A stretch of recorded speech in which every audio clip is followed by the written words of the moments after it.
আসিয়া আসিয়া আসিয়া আসিয়ার ঘটনাটি নিয়ে বাংলাদেশের সোশ্যাল মিডিয়া অনেক তোলপাড় শুরু হয়ে গেছে। আসিয়ার ঘটনার যেই বিষয়টা, মানে ঘটনাটি আমি পড়লাম, তো ঘটনাটি পড়ে আমার হৃদয়টা এতটা মোচড় দিল যে আমি ভিডিওটি না করে থাকতে পারলাম না।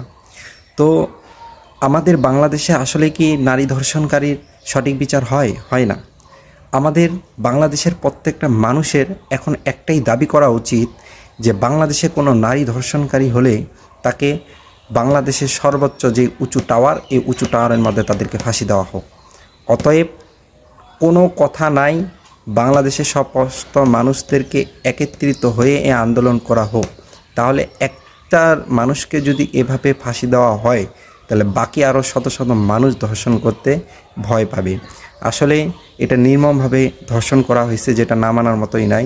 মানে আমার দিলটা এতটা মোচড় দিতেছে, আমি কি করে আপনাদেরকে বোঝাবো যে আসিয়ার ধর্ষণকারীটার ক্যাপশনটা পড়লে মনে হচ্ছে যে হৃদয়টা ফাটে যাচ্ছে।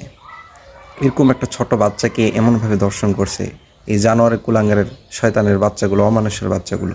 তো আপনারা সকলেই সকলের আইডি থেকে সকলের ভিডিওর মাধ্যমে দরকার হলে আপনারা প্রতিবাদ করুন যে আসিয়ার ধর্ষণকারীর ফাঁসি চাই, এক কথায় শেষ।